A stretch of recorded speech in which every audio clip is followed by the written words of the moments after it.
একাদশ দ্বাদশে কাউন্সেলিং দিয়ে এখনো কোনো নির্ভরযোগ্য তথ্য পাওয়া যায়নি। তবে একটি খবর শুনলাম, এটা অবশ্যই আনঅফিসিয়ালি, যে আগামীকাল অর্থাৎ 15ই ফেব্রুয়ারি অথবা আগামী পরশু অর্থাৎ 16ই ফেব্রুয়ারি, 15 এবং 16 এই দুটো দিনের মধ্যে কাউন্সেলিং নোটিশ আসার সম্ভাবনা আছে। আমি আবারও বলছি, এটা আনঅফিসিয়ালি খবর। এ সম্পর্কে কমিশনের থেকে সত্যি কোনো তথ্য এখন অবধি পাওয়া যায়নি। এটা সম্পূর্ণটাই আনঅফিসিয়ালি। আগামীকাল অর্থাৎ 15 তারিখ বা আগামী পরশু 16 তারিখ, এই দুদিনের মধ্যে কাউন্সেলিং বিজ্ঞপ্তি আসতে পারে, সম্ভাবনা খুব বেশি আছে। এবং এটাও খবর শুনলাম যে সেখানে নাকি স্কুল লিস্টের বাছাইয়ের কাজ প্রায় শেষের দিকে। অর্থাৎ যে শিক্ষা দপ্তর থেকে যে মানে স্কুল লিস্ট পাঠানো হয়েছিল, সেখানে পুনরায় রেকটিফাই করে যে লিস্টটা হওয়ার কথা তার নিয়ে কাজ অনেকটা এগিয়েছে। কাজেই আগামী কাল পরশুর মধ্যে হয়তো কাউন্সেলিং বিজ্ঞপ্তি আসতে পারে। এবারে আমাকে একটা প্রশ্ন করেছো কয়েকজন, যে সেখানে কাউন্সেলিং কি রিজিওনালি হবে নাকি সেন্ট্রালি হবে। দেখো, যেটা এখন অবধি খবর, কাউন্সেলিং কলকাতায় হবে, কাউন্সেলিংটা সেন্ট্রালি হবে। দেখো, রিজিয়নের যদি অফিসে কাউন্সেলিং হয়, সেক্ষেত্রে কিন্তু বিভিন্ন রিজিওনাল অফিসের সঙ্গে সেন্ট্রালি একটা কানেকশনের সমস্যা হবে, যেহেতু সেখানে স্কুল বাছাইয়ের বিষয় আছে সেখানে। আর এখানে আরেকটা বিষয় বলে রাখি, এখানে কিন্তু ওপেন কাউন্সেলিং হবে।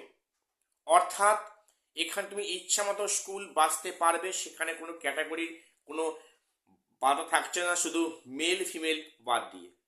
আমি আবারও বলছি, ফিমেলরা দুটো লিস্ট মানে অপশান পেয়ে যাবে, কিন্তু সেখানে মেলরা একটা লিস্টের অপশান পাবে। এবং কাউন্সেলিং হচ্ছে এক নম্বর যা খবর সেন্ট্রালি, অর্থাৎ কলকাতায় হচ্ছে। এটা হলে সুবিধা, কারণ রিজিওনাল অফিসে হলে অনেক ক্ষেত্রে সমস্যা হতে পারে।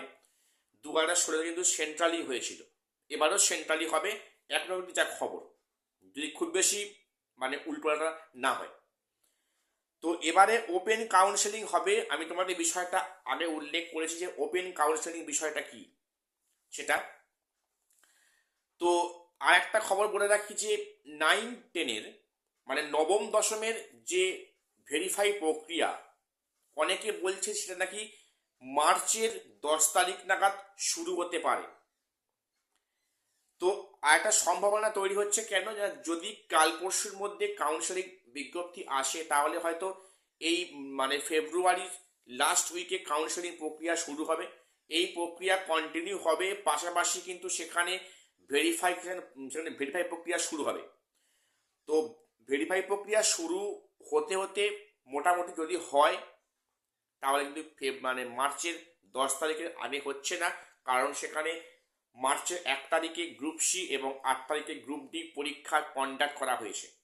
এবং আমি তোমাদের অলরেডি ভিডিও দিয়েছি যে গ্রুপ সি গ্রুপ ডি কিন্তু প্রভিশনাল অ্যান্সার কি প্রভিশনাল অ্যাডমিট কার্ড প্রকাশিত হয়েছে।